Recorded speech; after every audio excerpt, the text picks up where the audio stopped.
Hi friends, welcome to my channel. ഇന്ന് നമ്മളിവിടെ തയ്യാറാക്കാൻ പോകുന്നത് ക്രിസ്മസിന് വേണ്ടിയിട്ടുള്ള പ്ലം കേക്കിനുള്ള ഡ്രൈ ഫ്രൂട്ട് സോക്കിംഗ് ആണ്. Welcome to the video. Christmas എത്താറായി. ക്രിസ്മസിന് വേണ്ടിയിട്ടുള്ള മെയിൻ വിഭവമായ പ്ലം കേക്കാണ് നമ്മൾ തയ്യാറാക്കാൻ പോകുന്നത്. പ്ലം കേക്കിന് വേണ്ടിയിട്ടുള്ള ഫ്രൂട്ട് സോക്കിംഗ് ആണ് ആദ്യമായി ചെയ്യുന്നത്. എല്ലാവർക്കും വീട്ടിൽ ഒരു പ്ലം കേക്ക് തയ്യാറാക്കുന്നതിന് വേണ്ടിയിട്ടുള്ള രീതിയിലാണ് ഞാനിവിടെ ഇത് ചെയ്തിരിക്കുന്നത്. നിങ്ങൾ എല്ലാവരും ഇതൊന്ന് ട്രൈ ചെയ്ത് നോക്കുക. ഡ്രൈ ഫ്രൂട്ട് സോക്കിങ്ങിന് വേണ്ടിയിട്ട് ഞാനിവിടെ കുറച്ച് ഡ്രൈ ഫ്രൂട്ട്സ് എടുത്തിട്ടുണ്ട്. ഞാനിവിടെ എടുത്തിരിക്കുന്ന ഡ്രൈ ഫ്രൂട്ട്സ് തന്നെ നിങ്ങൾക്ക് എടുക്കണമെന്നില്ല, നിങ്ങൾക്ക് ഇഷ്ടമുള്ള ഡ്രൈ ഫ്രൂട്ട്സ് എടുക്കാവുന്നതാണ്. ഡ്രൈ ഫ്രൂട്ട് സോക്കിങ്ങിന് വേണ്ടി ഞാനിവിടെ എടുത്തിരിക്കുന്നത് 1 കപ്പ് ഈന്തപ്പഴമാണ്. ഈന്തപ്പഴം കനം കുറഞ്ഞതാണ് എടുത്തിരിക്കുന്നത്. അടുത്തതായി 1/2 കപ്പ് ചെറി, 1/2 കപ്പ് കറുത്ത മുന്തിരി, 1/2 കപ്പ് ബദാമും അണ്ടിപ്പരിപ്പും ഡ്രൈ റോസ്റ്റ് ചെയ്ത് എടുത്തത്, ഓറഞ്ചിൻ്റെ തൊലി ചെത്തിയത്, വെള്ളമുന്തിരി 1/2 കപ്പ്. ഇത് ഡ്രൈ പ്ലം ആണ്. ഇത് 1/2 കപ്പുണ്ട്. 1 കപ്പ് ടൂട്ടി ഫ്രൂട്ടി എടുത്തിട്ടുണ്ട്. ഓറഞ്ച് പീൽ എടുക്കുമ്പോൾ ഓറഞ്ച് നല്ലവണ്ണം കഴുകി വൃത്തിയാക്കി തുടച്ചെടുത്തതിന് ശേഷം ഓറഞ്ചിൻ്റെ തൊലി ചെത്തിയത് 1 ടേബിൾ സ്പൂൺ എടുത്തിട്ടുണ്ട്. 1/2 കപ്പ് ഓറഞ്ച് ജ്യൂസ് എടുത്തിട്ടുണ്ട്. വെള്ളം ഒഴിക്കാതെ കുരുവൊന്നും പെടാതെ കൈകൊണ്ട് പിഴിഞ്ഞെടുത്തതാണ്. മിക്സിയിൽ പിഴിഞ്ഞെടുക്കരുത്. മിക്സിയിൽ പിഴിഞ്ഞെടുത്തു കഴിഞ്ഞാൽ കുരുവും കൂടെ അതിനകത്ത് വരും. അതുകൊണ്ട് കൈകൊണ്ട് തന്നെ പിഴിഞ്ഞ് അരിച്ചെടുക്കുക. ആദ്യമായി ഒരു ചുവട് കട്ടിയുള്ള പാനിലേക്ക് 1/4 കപ്പ് പഞ്ചസാര ഇട്ട് കൊടുക്കാം. ഇനി ഇതിലേക്ക് നമ്മൾ പിഴിഞ്ഞു വെച്ചിരിക്കുന്ന ഓറഞ്ച് ജ്യൂസ് ഒഴിച്ചു കൊടുക്കാം.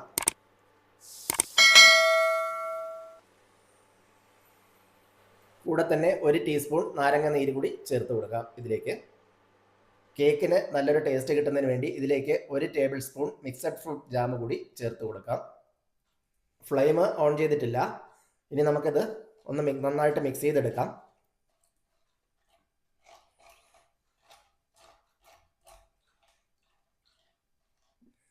ഇൻഡക്ഷൻ കുക്കർ ഓൺ ചെയ്യാതെ ഇതെല്ലാം നന്നായിട്ടൊന്ന് മിക്സ് ചെയ്തെടുക്കാം. ഇത് ഡ്രൈ ഫ്രൂട്ട്സ് ഒന്ന് സോക്ക് ചെയ്തെടുക്കുന്നതിന് വേണ്ടിയിട്ടാണ്.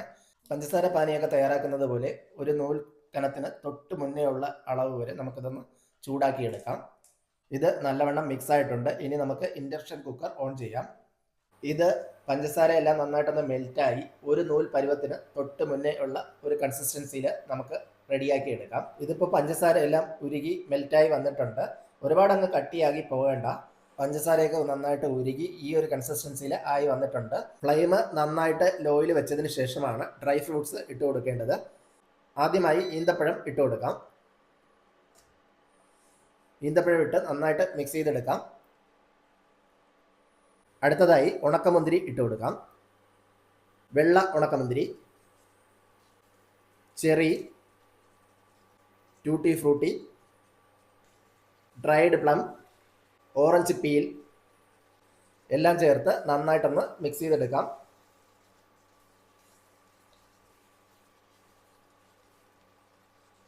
ഒത്തിരി അങ്ങ് കട്ടിയായി പോകേണ്ട ആവശ്യമില്ല. ഇത് ഇരിക്കും തോറും ഹാർഡായി വരും. ഇനി നമുക്ക് ഫ്ലെയിം ഓഫ് ചെയ്യാം. അടുത്തതായി ഇതിലേക്ക് 1 ടീസ്പൂൺ ഗരം മസാല ചേർത്ത് കൊടുക്കാം. ഗരം മസാല ജാതിക്ക, പട്ട, ഗ്രാമ്പു, ഏലക്ക എന്നിവ ചേർത്ത് ഉണക്കി പൊടിച്ചെടുത്തതാണ്. ഇതിലേക്ക് ചേർത്ത് കൊടുക്കാം. ഗരം മസാല എടുക്കുമ്പോൾ പൊടിച്ചതിന് ശേഷം ഒന്ന് അരിച്ച് ചേർക്കുക.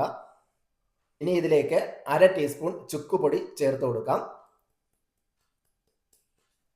ഇനി ഇതിലേക്ക് എടുത്തു വെച്ചിരിക്കുന്ന അണ്ടിപ്പരിപ്പും ബദാമും വറുത്തത് ചേർത്ത് കൊടുക്കാം. അണ്ടിപ്പരിപ്പും മാത്രമാണെങ്കിലും ചേർത്ത് കൊടുക്കാം. ബദാം വേണമെന്ന് നിർബന്ധമില്ല. ബദാം ഉണ്ടെങ്കിൽ ബദാം ചേർത്ത് കൊടുക്കാം, ഇല്ലെങ്കിൽ അണ്ടിപ്പരിപ്പ് മാത്രം തന്നെ ചേർത്ത് കൊടുക്കാവുന്നതാണ്. ഇനി ഇതിലേക്ക് 1 ടേബിൾ സ്പൂൺ തേൻ കൂടെ ഒഴിച്ചു കൊടുക്കാം. ഇതെല്ലാം നന്നായിട്ട് ഒന്ന് മിക്സ് ചെയ്തെടുക്കാം.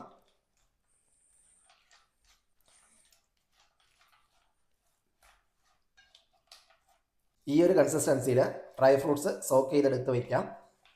ഒത്തിരി അങ്ങ് ഹാർഡായി പോകേണ്ട ആവശ്യമില്ല.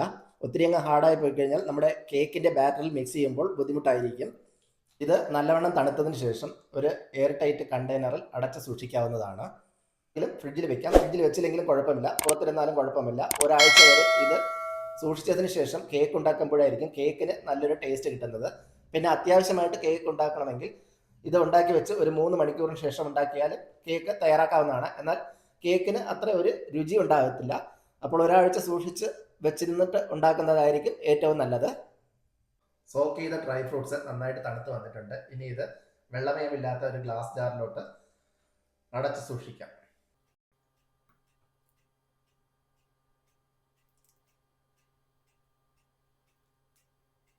ഇത് അടച്ചു വെച്ചതിന് ശേഷം 2-3 ദിവസം കഴിഞ്ഞ് നമുക്ക് പ്ലം കേക്ക് തയ്യാറാക്കാം. അപ്പോൾ എല്ലാവരും ഇപ്പോൾ തന്നെ പ്ലം കേക്ക് തയ്യാറാക്കുന്നതിനുള്ള ഡ്രൈ ഫ്രൂട്ട്സ് റെഡിയാക്കിക്കൊള്ളൂ. അപ്പോൾ എല്ലാവരും ഇപ്രാവശ്യം ക്രിസ്മസിന് പ്ലം കേക്ക് വീട്ടിൽ തന്നെ തയ്യാറാക്കണം. വീഡിയോ ഇഷ്ടപ്പെട്ടാൽ ലൈക്ക് ചെയ്യാനും ഷെയർ ചെയ്യാനും സബ്സ്ക്രൈബ് ചെയ്യാനും മറക്കരുത്. മറ്റൊരു വീഡിയോയുമായി വീണ്ടും കാണാം. Thanks for watching.